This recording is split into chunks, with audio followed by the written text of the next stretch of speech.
implica, de alguna manera, la clara aceptación por parte del médico del derecho del paciente a la libre elección de su profesional, aceptar la consulta solicitada por el paciente con otro médico, no abandonar arbitrariamente la asistencia del paciente y asumir las consecuencias negativas de sus actuaciones, ofreciendo explicaciones claras, honradas, constructivas y adecuadas.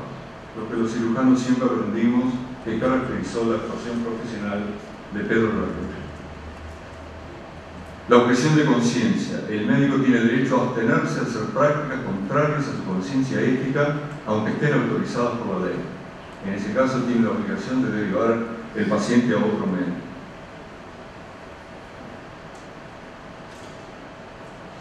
El profesor Pedro Montano, de la Universidad Católica, entiende, no voy a leer todo el texto, pero en definitiva entiende que disposiciones como esta estarían viciadas de inconstitucionalidad, porque contrarían lo dispuesto en el artículo 54 de la Constitución, que regula el ejercicio de la libertad de conciencia en el ámbito laboral. El tema de la fecundación asistida, nos quedamos con una formulación muy escueta de que el médico procurará evitar generar embriones sobrantes mediante técnicas de reproducción asistida, entre otras cosas porque tiene media sanción parlamentaria una ley que daría un marco legal específico a esta problemática, y parece bastante claro o de sano criterio que el anteproyecto sea menos restrictivo que el que se ha previsto. Tendrá la futura legislación si se quiere evitar esas colisiones a que hacíamos referencia.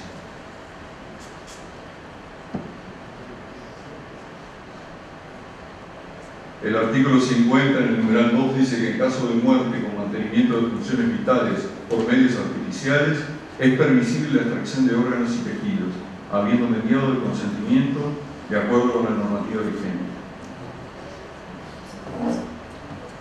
Disculpen porque una ley que tiene media sanción al momento de elaboración del anteproyecto del código dice en realidad que, salvo que medie expresión contraria, se asumirá el consentimiento presunto. De manera que en este momento, obviamente, continuar la discusión de esta ley puede tener algunas dificultades desde el punto de vista de su repercusión pública, pero entraría parcialmente en colisión con el consentimiento de acuerdo con la normativa vigente, porque en el artículo 52 supone o habla del consentimiento con carácter más bien explícito y no presunto. El conflicto de intereses del médico como investigador clínico cada vez tiene más jerarquía en todos los códigos de ética médica del mundo, y cada vez se le exige más al investigador clínico en cuanto a su declaración, las precisiones que tiene que dar, los datos que tiene que aportar. Hay una ley en nuestro país que regula la ética de la investigación científica, que es muy precisa y detallada en este aspecto.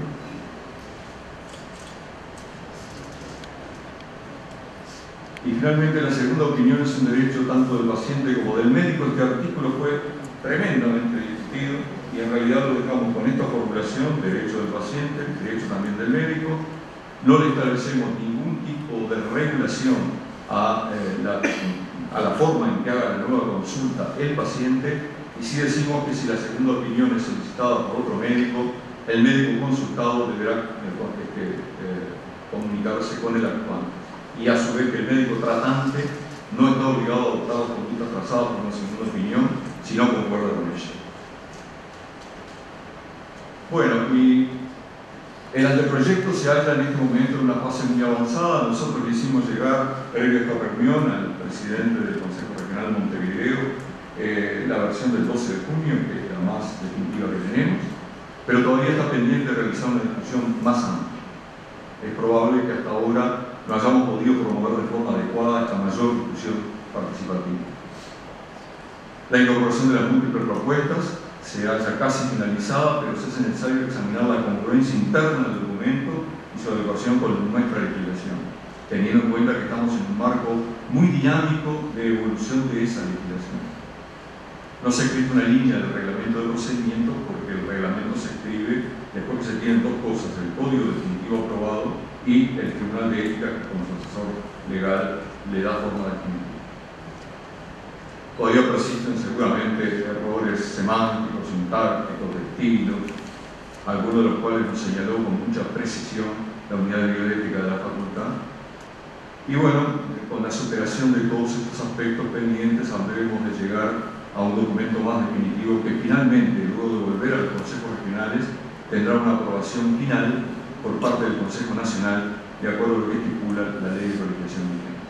Por último, en tanto colegio, debemos prepararnos para el día después de la aprobación plebiscitaria. Tenemos que definir la estrategia y la táctica con la que abordaremos las conversaciones con los diversos sectores y comisiones del Parlamento Nacional. ¿Con qué finalidad? Con la finalidad de, obviamente, nadie va a cuestionar el papel de nuestros legisladores en cuanto a tener una revisión del texto, pero hay que tratar de que el resultado final deje la estructura medular y la coherencia interna del proyecto que el colectivo médico viene de aprobar en plebiscito. Muchas gracias.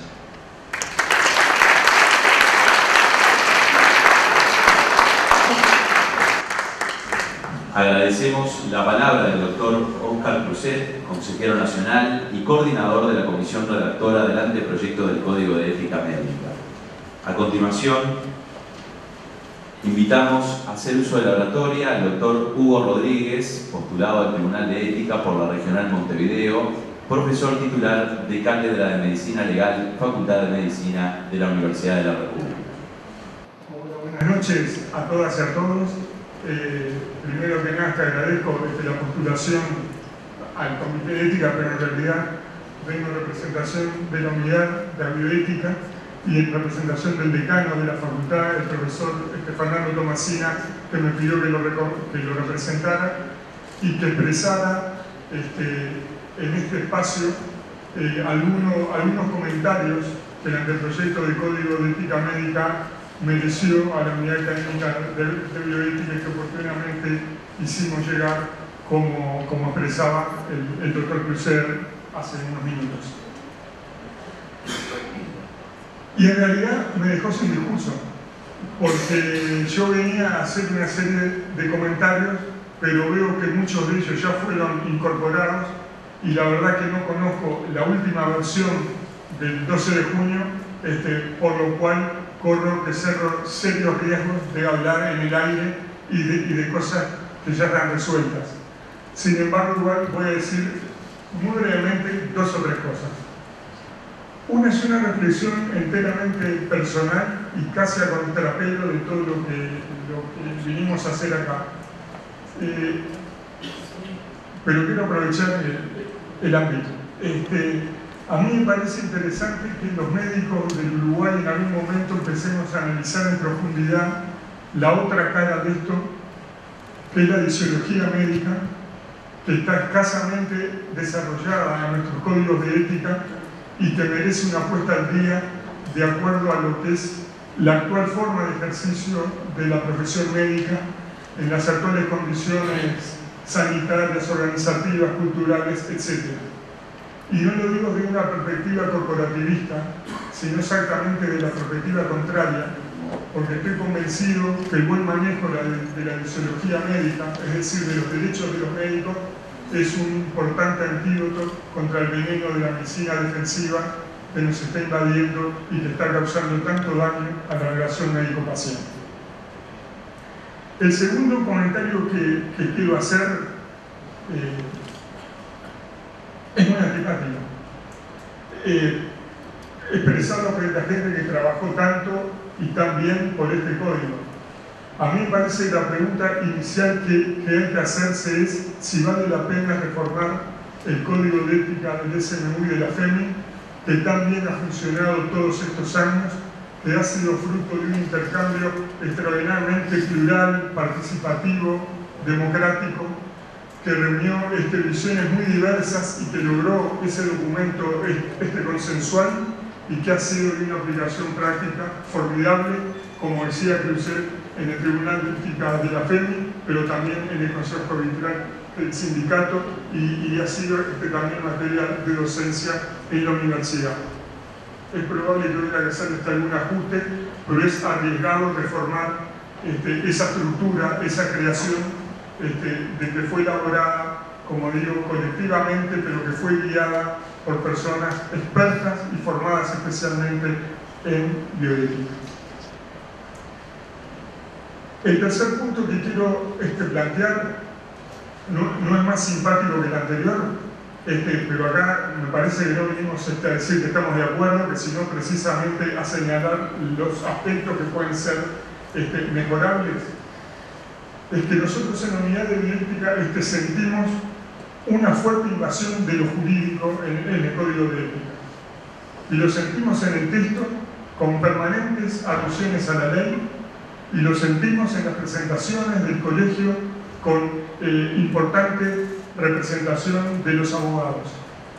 Y a mí me parece que eso entraña un riesgo muy importante, un riesgo sustancial de confundir lo ético con lo legal, que son dos áreas absolutamente diferentes que no debemos confundir. La ética de la profesión médica no va a cambiar y es independiente de lo que los legisladores votan. La ética profesional tiene que ver con la profesión médica y en estos momentos tiene que ver también con otra cosa que es el desarrollo de la disciplina bioética. Y naturalmente los abogados pueden asesorarnos en la elaboración de un documento que además va a tener sanción legal. Me parece que tendrían mucho más que ver con la parte reglamentaria, pero que con la parte de ética, me parece que la opinión de los abogados penalistas, como Gonzalo Fernández, Gabriela de las Olas, Pedro Montano, realmente de las figuras más importantes que el derecho penal ha dado en nuestro país, de ética médica, no es la materia predominante sobre la que podrían y deberían opinar.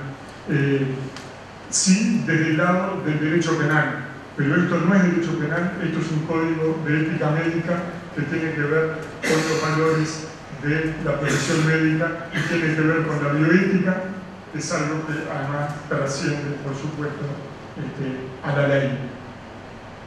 Entonces nos parece que desde el punto de vista hasta didáctico es un mensaje peligroso mostrar a cada paso, miren que nuestro código está de acuerdo con la ley esta o la ley aquella, porque efectivamente las leyes pueden y van a cambiar y no necesariamente los criterios deontológicos y bioéticos vayan a cambiar acompasados con la ley. Es verdad que últimamente, en los últimos años, a partir de 5 o 6 años muy fuertemente, han habido una cantidad de leyes que han consagrado con rango legal principios éticos muy caros para los médicos. Pero eso, ahí no nació la ética médica, eso fue recogido por el sistema y le dio rango legal, pero los valores estaban antes y van a seguir con completa independencia de lo que nuestros representantes en el poder legislativo consideran que es lo mejor. Para terminar, yo tenía algunas observaciones que están en el documento que le hicimos llegar al presidente, el profesor Jorge Torres, el presidente del Colegio Médico Nacional. Algunas de ellas yo ya me di cuenta que fueron tomados con los artículos que mostraba el doctor Creuset, pero quería alertar especialmente sobre un problema, y es que nosotros vimos en algunos artículos un sesgo fuertemente paternalista y un sesgo que desde ese punto de vista significaba un retroceso con el documento madre, como se dijo, era el código de ética del sindicato y la FED. No voy a señalar todas esas menciones que nosotros hicimos, que eran 15 menciones puntuales, pero quiero señalar una que me parece muy importante, que es la del secreto profesional, porque además hemos visto que ha sido, digamos, puesto en cuestión o relativizado desde el ámbito jurídico. El secreto profesional es un valor inherente a la profesión médica, absolutamente fundacional, y nos parece extraordinariamente peligrosa su relativización. Por eso no nos gustaba una modificación que había en el anteproyecto que nosotros recibimos, que no sabemos si se modificó, en lo que señalaba como una causa de revelación del secreto profesional la justa causa a criterios del médico.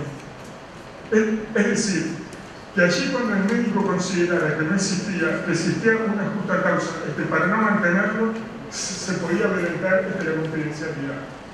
Este criterio invierte el problema y transforma un derecho de los pacientes en un derecho del médico. Tengo este derecho de respetar la confidencialidad hasta que yo quiera.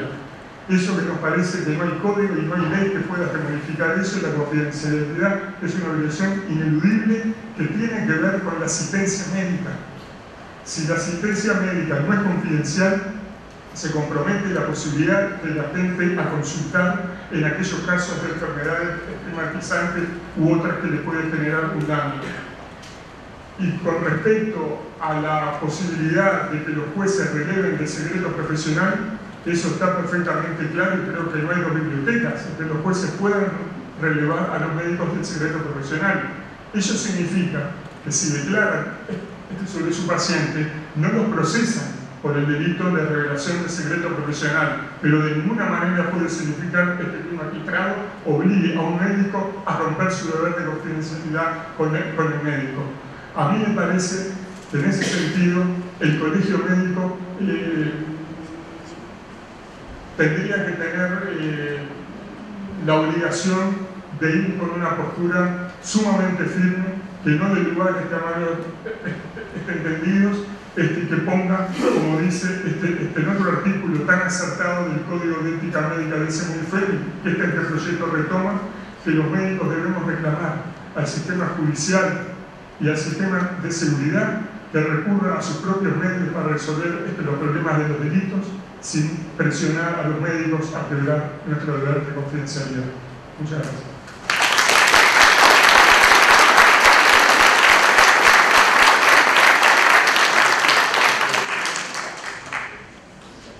Agradecemos la palabra del doctor Hugo Rodríguez, profesor titular de Cátedra de Medicina Legal de la Facultad de Medicina de la Universidad de la República. A continuación, invitamos a hacer uso de la oratoria al doctor Niso Gateño, postulado al Tribunal de Ética por la Regional Montevideo, profesor de Clínica Quirúrgica de la Facultad de Medicina de la Universidad de la República. Autoridades nacionales que nos honran como colegiados, presencia, a los dueños de casa, muchas gracias, al Colegio Médico, gracias por la expresión al Tribunal Nacional de Ética Médica. Yo es poco lo que tengo para decir. Primero, sobre el anteproyecto, del cual soy corredactor, está todo dicho en el anteproyecto. Voy a hacer un tipo de comentario. Están las versiones a medida que se van actualizando para ser leídas y podrá caber algún tipo de discusión, explicación, etcétera, en las instancias que el colegio entienda conveniente, porque entiéndase que cuando este anteproyecto esté pronto para ser felicitado, no va a ser el anteproyecto que redactó una comisión, sino que va a ser el anteproyecto del colegio médico electo y en funciones. Va a ser un proyecto elevado por el Consejo Nacional del Colegio Médico del Uruguay para ser sometido a plebiscito tal cual marca la ley de creación del propio Consejo.